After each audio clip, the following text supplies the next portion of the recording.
ಪ್ರಿಯ ವಿದ್ಯಾರ್ಥಿಗಳೇ, ಇವತ್ತು ಸ್ಥಳೀಯ ಸರ್ಕಾರದ ಅರ್ಥಗಳ ಬಗ್ಗೆ ನಾವು ನೋಡ್ತಾ ಹೋಗೋಣ.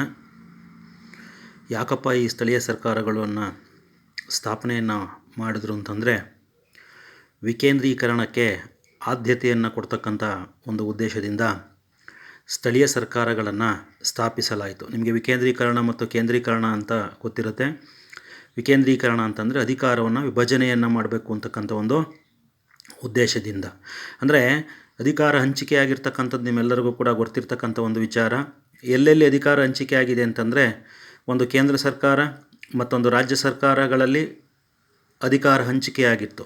ಆ ಅಧಿಕಾರವನ್ನು ಸ್ಥಳೀಯ ಸರ್ಕಾರಗಳಿಗೆ ವಿಸ್ತರಿಸಬೇಕು ಅಂತಕ್ಕಂಥ ಒಂದು ಮೂಲ ಉದ್ದೇಶವನ್ನು ಇಟ್ಕೊಂಡು, ಅಂದರೆ ವಿಕೇಂದ್ರೀಕರಣಕ್ಕೆ ಹೆಚ್ಚಿನ ಆದ್ಯತೆಯನ್ನು ಕೊಡ್ತಕ್ಕಂಥ ಒಂದು ಉದ್ದೇಶವನ್ನು ಇಟ್ಕೊಂಡು ಈ ಒಂದು ಸ್ಥಳೀಯ ಸರ್ಕಾರಗಳನ್ನು ಸ್ಥಾಪನೆಯನ್ನು ಮಾಡಿದ್ರು. ಇದೊಂದು ಗ್ರಾಮೀಣ ಹಾಗೂ ನಗರ ಪ್ರದೇಶಗಳ ಸರ್ಕಾರಿ ಪದ್ಧತಿಯಾಗಿರುತ್ತೆ. ಮಹಾತ್ಮ ಗಾಂಧೀಜಿಯವರ ಅಭಿಪ್ರಾಯದಂತೆ ನಿಮಗೆ ಗೊತ್ತಿರ್ಬೋದು, ಗ್ರಾಮ ಸ್ವರಾಜ್ಯ ಅಂತಕ್ಕಂಥವರ ಒಂದು ತತ್ವ ಏನಿತ್ತು ಅಂದರೆ, ಹಳ್ಳಿಗಳ ಉದ್ಧಾರ ಆಗಬೇಕು, ಗ್ರಾಮಗಳಿಗೆ ಹೆಚ್ಚಿನ ಆದ್ಯತೆಯನ್ನು ಕೊಡಬೇಕು, ಗ್ರಾಮ ಸ್ವರಾಜ್ಯ ಆದರೆ ಮಾತ್ರ ದೇಶ ಅಭಿವೃದ್ಧಿ ಆಗುತ್ತೆ ಅಂತಕ್ಕಂಥ ಒಂದು ಮೂಲ ಉದ್ದೇಶ ಅಥವಾ ತತ್ವವನ್ನು ಮಹಾತ್ಮ ಗಾಂಧೀಜಿಯವರು ಏನು ಹೊಂದಿದ್ರೋ, ಆ ಮಹಾತ್ಮ ಗಾಂಧೀಜಿಯವರು ಹೊಂದಿರತಕ್ಕಂಥ ತತ್ವಗಳಿಗೆ ಆದ್ಯತೆಯನ್ನು ನೀಡ್ತಕ್ಕಂಥ ಒಂದು ಉದ್ದೇಶದಿಂದ ಕೇಂದ್ರ ಮತ್ತು ರಾಜ್ಯ ಸರ್ಕಾರಗಳ ಜವಾಬ್ದಾರಿಗಳನ್ನು ಕಡಿಮೆ ಮಾಡಬೇಕು ಅಂತಕ್ಕಂಥ ಒಂದು ಉದ್ದೇಶದಿಂದ ಗ್ರಾಮೀಣ ಮತ್ತು ನಗರ ಮಟ್ಟದಲ್ಲಿ ಒಂದು ಅಭಿವೃದ್ಧಿಯನ್ನು ಸಾಧಿಸಬೇಕು ಅಂತಕ್ಕಂಥ ಒಂದು ಉದ್ದೇಶದಿಂದ ಹಾಗೂ ವಿಕೇಂದ್ರೀಕರಣಕ್ಕೆ ಆದ್ಯತೆಯನ್ನು ನೀಡತಕ್ಕಂಥ ಉದ್ದೇಶದಿಂದ ಈ ಸ್ಥಳೀಯ ಸರ್ಕಾರಗಳನ್ನು ಸ್ಥಾಪನೆಯನ್ನು ಮಾಡಿದ್ರು. ಹಾಗಾದರೆ ಈ ಸ್ಥಳೀಯ ಸರ್ಕಾರಗಳು ಅಂದರೆ ಏನು ನೋಡಿ. ಸ್ಥಳೀಯ ಸರ್ಕಾರಗಳು ಅಂತಂದರೆ ಆಯಾ ಪ್ರದೇಶಗಳ ಅಥವಾ ನಿರ್ದಿಷ್ಟ ಪ್ರದೇಶಗಳ ಕಾರ್ಯನಿರ್ವಹಣೆಗಾಗಿ ಹಾಗೂ ಸ್ಥಳೀಯ ಸಮಸ್ಯೆಗಳನ್ನು ಸ್ಥಳೀಯ ಜನರಿಂದಲೇ ಬಗೆಹರಿಸುವ ಉದ್ದೇಶದಿಂದ ವಿಧಿಬದ್ಧವಾಗಿ ಸ್ಥಾಪಿತವಾಗಿರುವ ಸರ್ಕಾರಿ ವ್ಯವಸ್ಥೆಯೇ ಸ್ಥಳೀಯ ಸರ್ಕಾರಗಳು. ಅಂದರೆ ಆಯಾ ಪ್ರದೇಶಗಳ ಅಥವಾ ನಿರ್ದಿಷ್ಟ ಪ್ರದೇಶಗಳ ಅಂದರೆ ಅಲ್ಲಿ ಇರ್ತಕ್ಕಂಥ ಒಂದು ಪ್ರದೇಶಗಳೇನಿರ್ತವೆ, ಸ್ಥಳೀಯ ಪ್ರದೇಶಗಳೇನಿರ್ತವೆ ಅಥವಾ ಅವರು ವಾಸ ಮಾಡ್ತಕ್ಕಂಥ ಒಂದು ಪ್ರದೇಶಗಳೇನಿರ್ತವೆ, ಆ ಪ್ರದೇಶಗಳ ಕಾರ್ಯನಿರ್ವಹಣೆ ಅಂದರೆ ಅವ್ರಗಳ ಸಮಸ್ಯೆಗಳೇನಿದ್ದಾವೆ ಅವುಗಳನ್ನು ಬಗೆಹರಿಸಬೇಕು ಅಂತಕ್ಕಂಥ ಒಂದು ಮೂಲ ಉದ್ದೇಶದಿಂದ, ಅವುಗಳನ್ನು ನಿರ್ವಹಿಸಬೇಕು ಅಂತಕ್ಕಂಥ ಒಂದು ಮೂಲ ಉದ್ದೇಶದಿಂದ ಹಾಗೂ ಈ ಸ್ಥಳೀಯ ಸಮಸ್ಯೆಗಳನ್ನು ಸ್ಥಳೀಯ ಜನರಿಂದಲೇ, ನಮ್ಮ ಗ್ರಾಮ ಪಂಚಾಯಿತಿ, ಜಿಲ್ಲಾ ಪಂಚಾಯತ್, ತಾಲೂಕ್ ಪಂಚಾಯಿತಿ ಅಥವಾ ನಗರ ಮಟ್ಟದಲ್ಲಿ ಇರ್ತಕ್ಕಂಥ ಒಂದು ಮುನ್ಸಿಪಾಲ್ಟಿಗಳೇನಿದಾವೆ ಅಲ್ಲಿ ನಿಂತು ಗೆಲ್ತಕ್ಕಂಥರು ನಮ್ಮ ಜೊತೆಯಲ್ಲೇ ಜೀವನವನ್ನು ನಡೆಸ್ತಕ್ಕಂಥ ಒಂದು ವ್ಯಕ್ತಿಗಳಾಗಿರ್ತಾರೆ. ಅವರಿಗೆ ಅಲ್ಲಿನ ಸಮಸ್ಯೆಗಳು ಏನು ಅಂತಕ್ಕಂಥದ್ದು ಗೊತ್ತಿರುತ್ತೆ. ಸ್ಥಳೀಯ ಮಟ್ಟದ ಸಮಸ್ಯೆಗಳು, ಅವರು ವಾಸ ಮಾಡ್ತಕ್ಕಂಥ ಸ್ಥಳದಲ್ಲಿ ಏನೇನು ಸಮಸ್ಯೆಗಳಿದ್ದಾವೆ ಅಂತಕ್ಕಂಥದ್ದು ಗೊತ್ತಿರುತ್ತೆ. ಆ ಸಮಸ್ಯೆಗಳನ್ನು ಬಗೆಹರಿಸುವಂತಹ ಒಂದು ಉದ್ದೇಶದಿಂದ ವಿಧಿಬದ್ಧವಾಗಿ ಸ್ಥಾಪಿತವಾಗಿರುವ, ವಿಧಿಬದ್ಧ ಅಂದರೆ ನಿಮಗೆ ಗೊತ್ತಿರ್ಬೋದು. ವಿಧಿಬದ್ಧ ಅಂತ ನಾವು ಏನಕ್ಕಪ್ಪ ಕರಿತೀವಿ ಅಂತಂದರೆ, ನಾವು ಸಂವಿಧಾನದಲ್ಲಿ ನಮೂದನೆಯನ್ನು ಮಾಡಿಕೊಂಡು ವಿಧಿವಿಧಾನಗಳನ್ನು ಮಾಡಿಕೊಂಡಿದ್ರೆ ಮಾತ್ರ ಅದಕ್ಕೆ ವಿಧಿಬದ್ಧ ಅಧಿಕಾರ ಸಿಗುತ್ತೆ. ಅಂಥವುಗಳಿಗೆ ವಿಧಿಬದ್ಧ ಅಧಿಕಾರ ಅಂತ ಕರಿತೀವಿ. ಹಾಗಾಗಿ ಸಂವಿಧಾನದಲ್ಲಿ ಆದ್ಯತೆಯನ್ನು ಕೊಟ್ಕೊಂಡು 73 ಮತ್ತು 74ನೇ ಸಂವಿಧಾನದ ತಿದ್ದುಪಡಿಯನ್ನು ಮಾಡಿಕೊಂಡು 1993ರಲ್ಲಿ ಸ್ಥಳೀಯ ಸರ್ಕಾರಗಳು ವಿಧಿಬದ್ಧವಾಗಿ ಸ್ಥಾಪನೆಯಾದವು. ಆ ವಿಧಿಬದ್ಧವಾಗಿ ಸ್ಥಾಪನೆಯಾಗಿರುವಂಥ ಸ್ಥಳೀಯ ಸರ್ಕಾರಗಳು ಏನಿವೆ ಅವುಗಳೇ ಸ್ಥಳೀಯ ಸರ್ಕಾರಿ ವ್ಯವಸ್ಥೆಗಳು ಅಂತ ಕರೀತಾರೆ. ಅಂದರೆ ಆಯಾ ಪ್ರದೇಶ ಅಥವಾ ನಿರ್ದಿಷ್ಟ ಪ್ರದೇಶಗಳ ಕಾರ್ಯನಿರ್ವಹಣೆಗಾಗಿ ಹಾಗೂ ಸ್ಥಳೀಯ ಸಮಸ್ಯೆಗಳನ್ನು ಸ್ಥಳೀಯ ಜನರಿಂದಲೇ ಬಗೆಹರಿಸುವ ಉದ್ದೇಶದಿಂದ ವಿಧಿಬದ್ಧವಾಗಿ ಸ್ಥಾಪಿತವಾಗಿರುವ ಸರ್ಕಾರಿ ವ್ಯವಸ್ಥೆಯೇ ಸ್ಥಳೀಯ ಸರ್ಕಾರಗಳು ಅಂತ ಕರೀತಾರೆ. ಅರ್ಥ ಆಗ್ತಿದೆಯಾ? ಅಂದರೆ ಇನ್ನೊಂದು ಸರಿ ಹೇಳ್ತೀನಿ ನೋಡಿ. ಸ್ಥಳೀಯ ಸರ್ಕಾರಗಳಂತಂದರೆ ಆಯಾ ಪ್ರದೇಶಗಳ ಅಥವಾ ನಿರ್ದಿಷ್ಟ ಪ್ರದೇಶಗಳ ಕಾರ್ಯನಿರ್ವಹಣೆಗಾಗಿ ಹಾಗೂ ಸ್ಥಳೀಯ ಸಮಸ್ಯೆಗಳನ್ನು ಸ್ಥಳೀಯ ಜನರಿಂದಲೇ ಬಗೆಹರಿಸುವ ಉದ್ದೇಶದಿಂದ ವಿಧಿಬದ್ಧವಾಗಿ ಸ್ಥಾಪಿತವಾಗಿರುವ ಸರ್ಕಾರಿ ವ್ಯವಸ್ಥೆಯೇ ಸ್ಥಳೀಯ ಸರ್ಕಾರಗಳು ಅಂತ ಕರೀತಾರೆ. ಅರ್ಥ ಆಯ್ತಾ? ಸ್ಥಳೀಯ ಸರ್ಕಾರಗಳು ಅಂದರೆ ಏನು ಅಂತಕ್ಕಂಥದ್ದು ನಿಮಗೆ ಈಗ ಗೊತ್ತಾಯಿತು. ಹಾಗೆ ಇದ್ರ ಬಗ್ಗೆ ಕೆಲವೊಂದು ಡೆಫಿನೇಷನನ್ನು ಹೇಳಿದರೆ, ನಾನು ಮೀನಿಂಗ್ ಹೇಳ್ತಿರ್ತಕ್ಕಂಥದ್ದು ಇವತ್ತಿನ ಒಂದು ತರಗತಿಗಳಲ್ಲಿ ಅದರ ಒಂದು ಅರ್ಥವನ್ನು ನಾನು ತಿಳಿಸ್ಲಿಕ್ಕೆ ಇಚ್ಛೆ ಪಡ್ತಾ ಇದ್ದೀನಿ.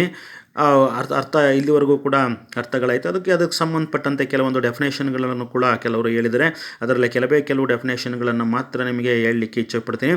ಅದರಲ್ಲಿ ರಾಧಾಕೃಷ್ಣನ್ ಅವರು ಬರ್ತಾರೆ. ರಾಧಾಕೃಷ್ಣನ್ ಹೇಳಿರುವಂತೆ ಸ್ಥಳೀಯ ಜನರ ಆಶೋತ್ತರ ಮತ್ತು ಕಲ್ಯಾಣವನ್ನು ಸಾಧಿಸುವುದಕ್ಕಾಗಿ ಸ್ಥಾಪಿತವಾಗಿರುವ ಸರ್ಕಾರವೇ ಸ್ಥಳೀಯ ಸರ್ಕಾರಗಳು. ನಿಮಗೆ ಗೊತ್ತಾಗ್ಬೋದು, ಸ್ಥಳೀಯ ಜನತೆಯ ಆಶೋತ್ತರಗಳನ್ನು ಅಥವಾ ಸ್ಥಳೀಯ ಜನರ ಆಶೋತ್ತರವನ್ನು ಅಂದರೆ ಸ್ಥಳೀಯ ಜನರ ಆಶೋತ್ತರಗಳು, ಅವರ ಆಶೋತ್ತರಗಳೇನಿರ್ತವೆ, ಅವರ ಸಮಸ್ಯೆಗಳೇನಿರ್ತವೆ ಅವುಗಳನ್ನು ಬಗೆಹರಿಸುವಂಥ ಉದ್ದೇಶದಿಂದ, ಅವರ ಕಲ್ಯಾಣವನ್ನು ಸಾಧಿಸ್ತಕ್ಕಂಥ ಉದ್ದೇಶದಿಂದ ಸ್ಥಾಪಿತವಾಗಿರುವ ವ್ಯವಸ್ಥೆಯೇ ಸ್ಥಳೀಯ ಸರ್ಕಾರಗಳು ಅಂತಕ್ಕಂಥ ಮಾತನ್ನು ಡಾಕ್ಟರ್ ರಾಧಾಕೃಷ್ಣನ್ ಅವರು ಹೇಳ್ತಾರೆ. ಹಾಗೆ ಪ್ರೊಫೆಸರ್ ಗಿಲ್ಕ್ರಿಸ್ಟ್ ಅವರು ಹೇಳ್ತಾರೆ, ಸ್ಥಳೀಯ ಸರ್ಕಾರವನ್ನು ವಿವರಿಸಬಹುದೇ ವಿನಃ ವ್ಯಾಖ್ಯಾನಿಸಲು ಸಾಧ್ಯವಿಲ್ಲ. ಸ್ಥಳೀಯ ಸರ್ಕಾರಗಳನ್ನು ವಿವರಿಸಬಹುದೇ ವಿನಃ ವ್ಯಾಖ್ಯಾನಗಳನ್ನು ವ್ಯಾಖ್ಯಾನಿಸಲಿಕ್ಕೆ ಸಾಧ್ಯ ಇಲ್ಲ ಅಂತಕ್ಕಂಥ ಮಾತನ್ನು ಗಿಲ್ಕ್ರಿಸ್ಟ್ ಅವರು ಹೇಳ್ತಾರೆ. ಅವ್ರಿಗೆ ಅದಕ್ಕೆ ಮುಂದುವರೆದ ಭಾಗವಾಗಿ ಹೇಳ್ತಾರೆ, ಏಕೆಂದರೆ ಸ್ಥಳೀಯ ಸರ್ಕಾರಗಳಿಗೆ ಈ ರೀತಿಯ ನಿರ್ದಿಷ್ಟವಾದ ನಿಯಂತ್ರಣ ಅಥವಾ ಪ್ರತ್ಯೇಕತೆ ಇರುವುದಿಲ್ಲ. ಅದಕ್ಕೆ ನಿಯಂತ್ರಣ ಇಲ್ಲ ಮತ್ತು ಪ್ರತ್ಯೇಕತೆನೇ ಇರೋದಿಲ್ಲ.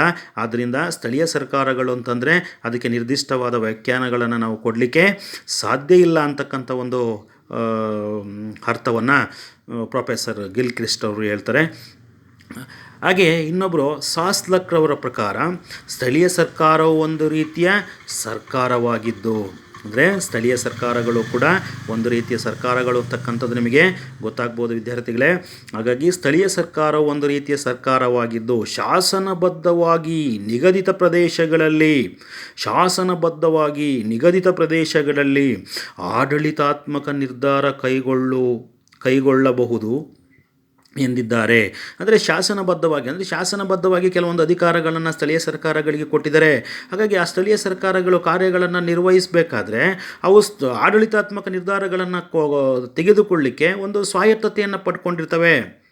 ಅದು ಯಾವ ಉದಾಹರಣೆಗೆ ಕೇಂದ್ರ ಸರ್ಕಾರ ಅಥವಾ ರಾಜ್ಯ ಸರ್ಕಾರಗಳೇ ಆಗಿರ್ಬೋದು, ಅವುಗಳ ನಿಯಂತ್ರಣಕ್ಕೆ ಒಳಪಡದೆ ಸ್ಥಳೀಯ ಸರ್ಕಾರಗಳು ಕೂಡ ವಿಧಿಬದ್ಧವಾಗಿ ಸ್ಥಾಪನೆಯಾಗಿ ಅವುಗಳು ಕೂಡ ಸ್ವತಂತ್ರವಾಗಿ ಅಥವಾ ಸ್ವಾಯತ್ತತೆಯಿಂದ ಅಧಿಕಾರವನ್ನು ನಡೆಸಲಿಕ್ಕೆ ಅರ್ಹತೆಯನ್ನು ಪಡ್ಕೊಂಡಿರ್ತವೆ ಅಂತಕ್ಕಂಥ ಒಂದು ಅರ್ಥವನ್ನು ಸಾಸ್ಲಕ್ರವರು ಹೇಳ್ತಾರೆ. ನಿಗದಿತ ಪ್ರದೇಶಗಳಲ್ಲಿ ಆಡಳಿತಾತ್ಮಕ ನಿರ್ಧಾರ ಕೈಗೊಳ್ಳಬಹುದು ಎಂದಿದ್ದಾರೆ.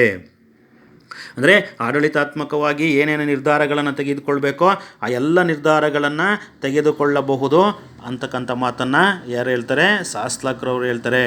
ಮತ್ತೊಬ್ಬ ರಾಜನೀತಿ ತಜ್ಞನಾಗಿರ್ತಕ್ಕಂಥ ಜೆ ಕ್ಲರ್ಕಿ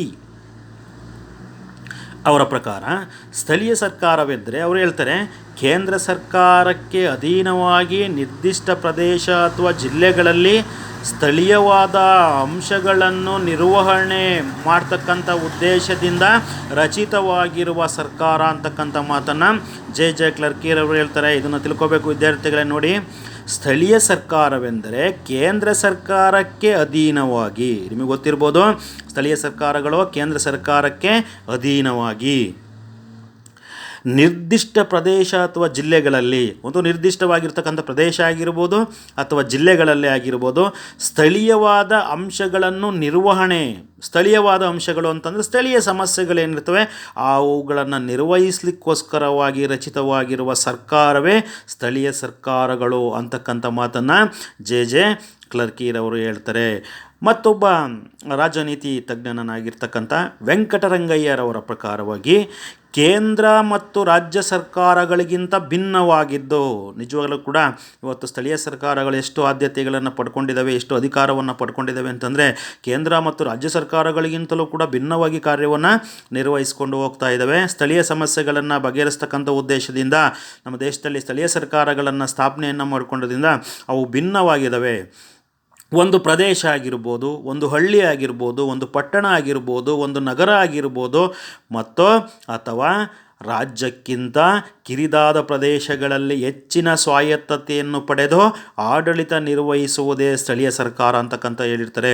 ಅಂದರೆ ಎಲ್ಲೆಲ್ಲಿ ಆಡಳಿತವನ್ನು ನಿರ್ವಹಿಸ್ತಾರೆ ಅಂತ, ಒಂದು ಪ್ರದೇಶ ಆಗಿರ್ಬೋದು, ಒಂದು ಹಳ್ಳಿ ಆಗಿರ್ಬೋದು, ಒಂದು ಪಟ್ಟಣ ಆಗಿರ್ಬೋದು, ಒಂದು ನಗರ ಆಗಿರ್ಬೋದು, ಅಥವಾ ರಾಜ್ಯಕ್ಕಿಂತ ಕಿರಿದಾದ ಪ್ರದೇಶಗಳಲ್ಲಿ, ರಾಜ್ಯ ದೊಡ್ಡದು ರಾಜ್ಯದೊಳಗೆ ಇರ್ತಕ್ಕಂಥ ಕಿರಿದಾದ ಪ್ರದೇಶಗಳಿಂದ ಆ ಪ್ರದೇಶಗಳಲ್ಲಿ ಹೆಚ್ಚಿನ ಸ್ವಾಯತ್ತತೆಯನ್ನು ಪಡೆದು, ಸ್ವಾಯತ್ತತೆ ಮೀನ್ಸ್ ಸ್ವತಂತ್ರತೆಯನ್ನು ಪಡೆದು ಆಡಳಿತ ನಿರ್ವಹಿಸುವುದೇ ಸ್ಥಳೀಯ ಸರ್ಕಾರಗಳು. ನೋಡಿ, ಒಬ್ಬೊಬ್ಬರು ಕೂಡ ಒಂದೊಂದು ರೀತಿಯ ವ್ಯಾಖ್ಯೆಗಳನ್ನು ಕೊಟ್ಟಿದ್ದಾರೆ. ಯಾರೂ ಕೂಡ ಸ್ಥಳೀಯ ಸರ್ಕಾರಗಳಿಗೆ ಸರ್ವಸಮ್ಮತವಾಗಿರ್ತಕ್ಕಂಥ ವ್ಯಾಖ್ಯೆಯನ್ನು ಕೊಟ್ಟಿಲ್ಲ. ಯಾಕೆಂತಂದರೆ ಸ್ಥಳೀಯ ಸರ್ಕಾರಗಳು ವಿಶಾಲವಾಗಿರ್ತಕ್ಕಂಥ ಒಂದು ಅರ್ಥವನ್ನು ಹೊಂದಿರ್ತವೆ. ಒಟ್ಟಾರೆ ಸ್ಥಳೀಯ ಸರ್ಕಾರಗಳಂತಂದರೆ ಆಯಾ ಪ್ರದೇಶ ಅಥವಾ ನಿರ್ದೇಶ ಪ್ರದೇಶಗಳ ಕಾರ್ಯನಿರ್ವಹಣೆಗಾಗಿ ಹಾಗೂ ಸ್ಥಳೀಯ ಸಮಸ್ಯೆಗಳನ್ನು ಸ್ಥಳೀಯ ಜನರಿಂದಲೇ ಬಗೆಹರಿಸುವ ಉದ್ದೇಶದಿಂದ ಸ್ಥಾಪಿತವಾಗಿರುವ ಸರ್ಕಾರಿ ವ್ಯವಸ್ಥೆಯೇ ಸ್ಥಳೀಯ ಸರ್ಕಾರಗಳು. ಅರ್ಥ ಆಗ್ತಿದೆಯಾ ವಿದ್ಯಾರ್ಥಿಗಳೇ? ಇವತ್ತಿಗೆ ಈ ಕ್ಲಾಸ್ ಸಾಕು. ಸ್ಥಳೀಯ ಸರ್ಕಾರಗಳ ಅರ್ಥಗಳನ್ನು ಇವತ್ತಿನ ಕ್ಲಾಸಲ್ಲೇ ಎಕ್ಸ್ಪ್ಲೇನ್ ಮಾಡಿದ್ದೀನಿ. ಮುಂದಿನ ಕ್ಲಾಸಲ್ಲೇ ಸ್ಥಳೀಯ ಸರ್ಕಾರಗಳ ಮಹತ್ವದ ಬಗ್ಗೆ ತಿಳ್ಕೊಳ್ಳೋಣ. ಥ್ಯಾಂಕ್ ಯು ವಿದ್ಯಾರ್ಥಿಗಳೇ.